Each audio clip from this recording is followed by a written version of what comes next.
mad and they talk shit about this, but at the end of the day, I'm glad that more people are starting to speak up against it. And I'm glad that, I'm going to be honest, I'm glad that more creators are getting hate on social media for not supporting ICE and for making virtue statements against ICE.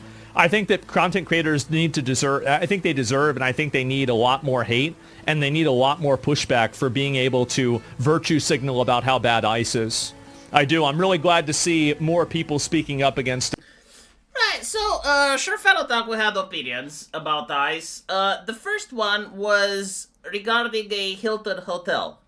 Now, the way things work with governments is that whenever a government wants to send public officials to dispatch them somewhere, they have to guarantee that the public official has loggings. And so they have a list of vetted hotels. And as you can imagine, hotels actually want to be on that list, because you're getting free customers and it's prestige. Hilton was one of those hotels. And it turns out that a branch of the Hilton decided that they're not going to allow ICE agents there. So the ICE agents made the reservations. And then the Hilton saw that they're with ICE. And they didn't allow them. And so the franchisee, the Hilton hotel, they said, yeah, they're no longer with us. And that was very upset, because that's censorship. That's not free speech. That's not the America he lives in. Interesting how the hotel is allowed to, cancel people, but like, heaven forbid you cancel the institution. Oh, that's not allowed. That's not the America Dev lives in. Okay, fine. That's understandable. Now he inserts himself in a conversation saying that he will never be pressed into making a statement for or against anything. Any statements he makes are his own. All right. Let's talk a little bit about why there is pushback against people who speak out against ICE. The left likes to pretend that no one actually knows what's going on, that people have not watched the news or they are not involved in anything. It's kind of like, for the left, everyone just started watching the news right now. Like, they just don't know what happened yesterday. They don't know what happened last week. They don't know what happened last year. Like, everyone just tuned in right now.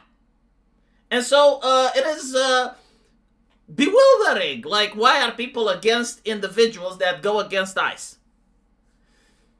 In reality, most people, for the last decade or so, have noticed something very interesting. A lot of left-leaning people are against the concept of borders. Like, for them, custom legislation just happens to be suggestions, right? So, like, literally everyone on planet Earth should be able to go in, to smuggle, to human traffic, to do literally whatever they want without any repercussions whatsoever. Now, they know that most sane people do not agree with this. Because if they did, then they would just pass it into legislation to simply remove America's borders. Like, the only time the left agrees with borders is either when Kyle Rittenhouse passes state lines, like all of a sudden you have borders there, or when America goes to bomb Venezuela. Like, there are borders there as well.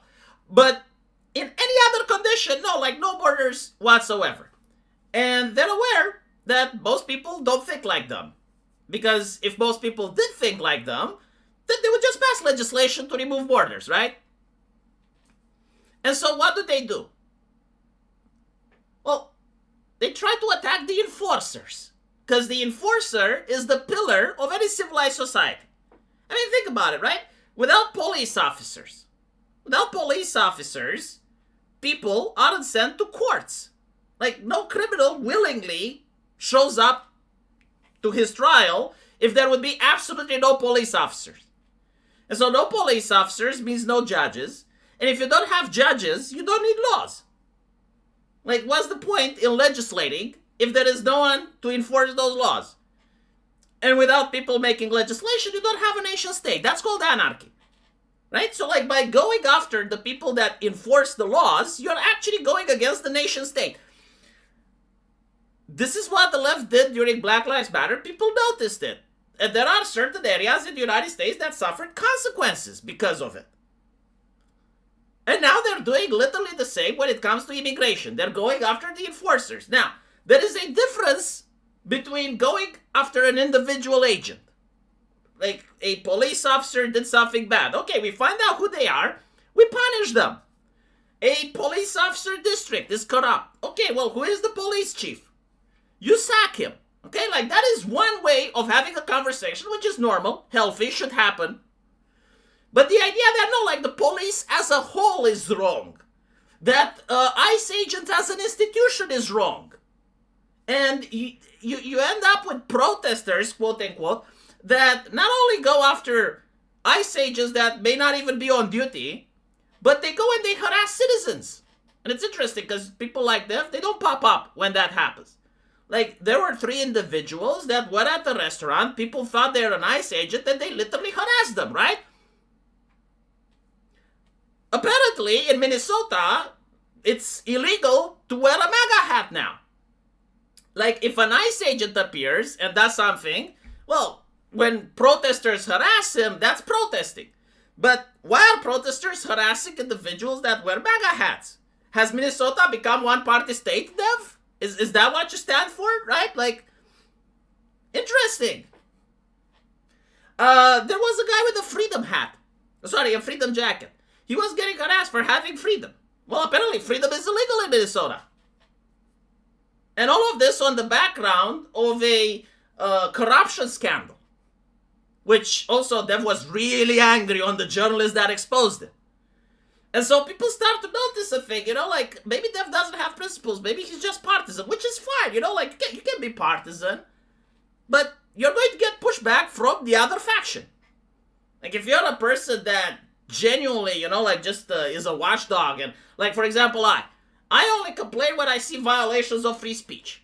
Like that's my jam. I just absolutely have nothing but disdain, disgust towards anyone that pushes against free speech. And I call it when it's on the left, I call it when it's on the right. I generally don't like it.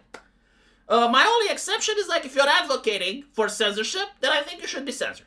Right? Like that is an exception, if you're that type of person. But other than that, I have defended leftists, I have defended right-wingers, and this is why I don't have a faction pushing against me. But when it appears that like you're on the idea that there should be no borders, and people connect the dots pretty fast. Okay, so you don't like the Hilton Hotel, that's interesting. Also, you don't like the journalist that exposes corruption. Oh, okay. And now, all of the cases with ICE agents are actually siding against them. Oh, right. Well, omoshiroi. And not to mention, do you guys remember the case with the agent and the car, right?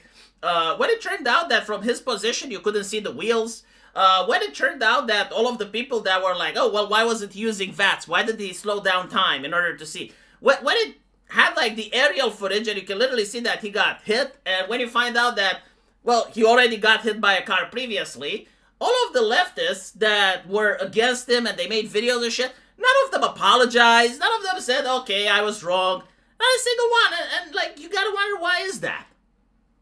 And then, you again, like, if they're leftists, they don't know that people have already seen the tactics that are being done. Like, all of us are not blind. Like, we understand that you are now pushing the ideology of martyrdom. Like, you have protesters trained to go and harass agents day and night, just hoping that the statistical probability that at some point a person gets hurt, and then you act like victims. But you can't be like victims when, again, you're harassing people with MAGA hats, you're harassing individuals in restaurants, you're harassing people that have a Liberty hoodie, you're going out of your way to harass ICE agents and prevent them from doing duty, regardless of who they're arresting, right? Like, people are aware of what they're doing, and we're not interested in playing the game. And so anyone that supports these individuals and they're like against ICE as a whole, due to the culture, due to the, like, what's happening right now, yeah, they're going to get backlash. Like, people are fed up with this shit. They don't want it. They voted for Trump because they wanted deportations. Trump is giving them deportations. The left, despite the fact that they lost the elections, they want to stop the deportations. I mean, what do you expect people to do? And it's also interesting, like this whole conversation about ICE. You look at places like Texas that are border states, and you have their ICE operating in a lot more frequency than they do in Minnesota. I think it's like 1,000% more arrests, if I'm not mistaken. Like, it wouldn't surprise me. It's something big anyway, because like it's a border state, and yet you don't have like ICE agents shooting people, getting run over, right? Like you don't have the same level of scandal. I'm pretty sure there is some scandal in Texas, right? But it's not at the level that you see in Minnesota. Why is that? Shouldn't it be the other way around? Anyway, let me know what you guys think. And as usual, I will see you in the comment section. Take care.